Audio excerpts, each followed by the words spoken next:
Hello beautiful and lovely gamers, my name is Jonal. When this video is live, Warzone is free to access everybody on console and on PC. Even if you don't own Call of Duty Modern Warfare, you should still have access to it, so head over to your respective client. If you're on PC, that will be Battle.net. If you're on console like PS4, that would be the PlayStation Store, I do believe it's called, and you should be able to access it. If you already own Modern Warfare, the game is integrated, so you just launch Modern Warfare and boom, you have immediate access. Now, let's talk about the new game mode that was released with it, because Warzone comes with two game modes. First of all is the standard Battle Royale, which is a standard 150 Battle Royale game. Now, of course, we will be covering that, guides on how to get good, how to carry, and how to win more games, the best loadouts, in general, just funny, awesome moments and stuff that you should try out. But it also launches with a new game mode called Plunder that we didn't really know much about before today. So let's cover what is Plunder and how do you play it, how do you win it, how do you carry and just dominate the competition and the lobby. And of course, I'm trying to branch out from more games. I'm a professional Overwatch coach. I coach the Tier 2 scene in the Pacific region right now. But I try to branch out to more games, so like on the video, a comment of suggestions of other FPS games that you guys want me to see, content you want me to make, videos and so on. All of that really means a lot because it helps against YouTube's abusive algorithm, which have been suppressing my videos for a couple of times now.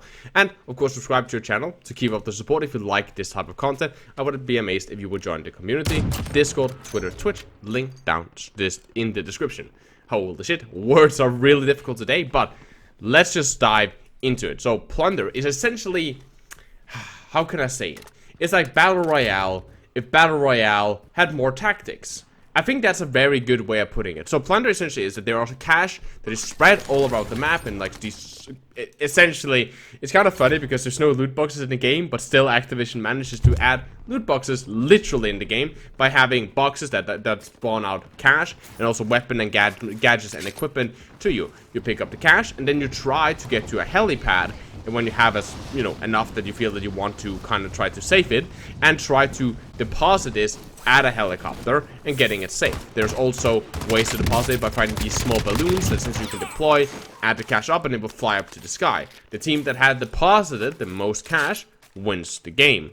And this is very interesting for a couple of reasons. First of all, there's all the tactics. Number one, yes, you can get cash from just looting the map, but if you kill other players, logically you get a percentage of their money as well, which is pretty fucking sweet. And there's also these contracts, which is stuff like capture this objective zone or kill this squad. And if you get that one, then you also get bounty cash from completing that objective. So there's all these kind of different ways of doing it. Of course, the big scary thing is trying to motherfucking extract the cash, because helipads are global, meaning everybody will get a notification on the map when a helipad is active and you can go and deposit your cash in it. And if it's active, you bet your fucking ass every squad in the area is trying to contest that with you, which makes it very, very interesting and really fucking intense in how you want to approach the situation. On top of that, if you have the most cash, or in you are the top 3 kind of richest squads, you could say it, you will be highlighted on the map, not pinpoint radar accuracy, that would be fucking stupid, but your general area where you are will be highlighted on the map so people can find you, meaning getting a lot of cash early game can potentially be punishing, as when you start hitting the late game and so on, you want to really deposit some of this stuff, it will be highlighted on the map that you're moving to one of these deposit areas and you will most likely be contested. Of course, that's not a problem if you're a good squad, because that just means that you essentially, all the bots and just absolutely noobs will just be funneling into you and your squad, so you can mow them down effectively. Now, this game mode, in my opinion, is really, really fun, and it's running quite stable together with the rest of the game, at least of what I have seen. I don't even have that strong of a computer. I have an i7 processor and a GTX 1070. I have like 16 gigs of RAM. It does run on my SSD. Shouldn't really affect performance that much. And for me, the game, on actually pretty good graphics, runs damn smooth, which I was very impressed about, because I was expecting the game to be very, very underperforming since the giant map size and the giant player count. Now, one thing that you need to note about what's it called, Warzone Plunder. I just need to start calling it Plunder. I need like the full sentence in my head, like Warzone Plunder. There we go. One of the things that you really do need to fucking remember about it is 2 things. One, you do spawn with your loadout. So you make your loadout before you go into game. Create a custom loadout with your ARs, your sniper rifles, your sidearm, whatever you want, whatever utility you want nades, you want flashbangs, you want stun nades, you want smoke nades, whatever you want, you make that in the lobby, and then you spawn in with it immediately, compared to a battle royale where you could logically have to find weapons and equipment. You also, as I understand it, spawn in with 2 armor plates. You can have maximum 3 equipped at all times, so spawning out with 2 out of 3 is 66% of your armor already fully completed, which is pretty nice. On top of that, if you die, if you're knocked down and you either get firsted or you just doesn't get revived by a squad because they split or some bullshit like that, you will respawn. You will be dropped from the sky again with the same loadout that you chose in the beginning. And that is the important thing to remember, that when you die in this game, you do lose cash, so the enemy team gets richer, right? Just like when you kill other squads. However, you also just get to respawn. In so many other games right now, there's people that is leaving early because they're like, oh, I died. Oh, well, suppose I'll GG go next. It's not necessary.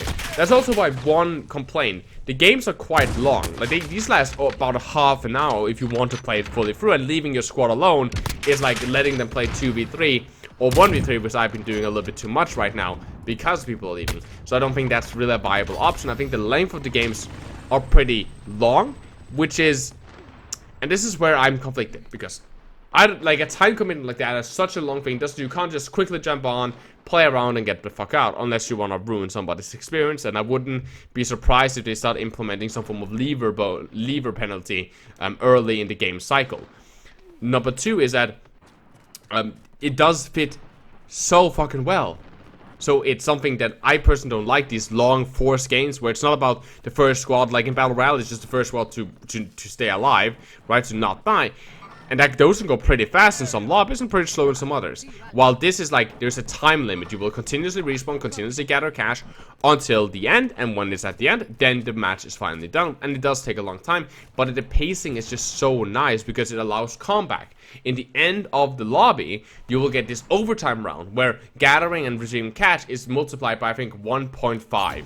Or 2.5. There's a multiplier essentially that lets you have a comeback mechanic, which is really nice. It's also the most chaotic end of the game because everybody at that point is just fighting for control over heli pads to try to deploy their stuff. Very, very fun, very, very intense. And generally, when I drop in with loadout, I normally, right now, drop in with a sniper rifle. That's what I found most effective in the couple of games I've been in now. And some form of assault rifle, maybe an SMG in the future, but some form of assault rifle, or at least find some form of assault rifle or SMG or something that I can have with me.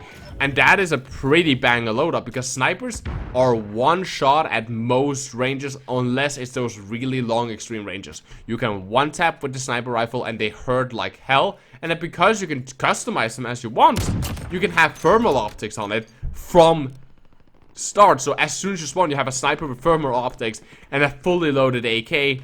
You have utility, you have armor, you have nades. You're good to go. And I kind of like it because it becomes Call of Duty, almost like it becomes almost ground war, just more tactical, more strategic, more competitive, and I personally like that. So I'm gonna go back and play some more. I'll render this video. Again, like, comment, subscribe. It really does help out the channel.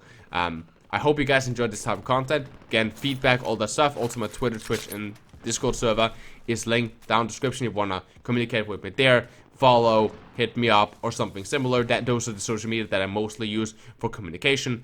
Besides that, guys, please do take care of yourself. I love you guys very, very much. As always, keep the enemy in your crosshair.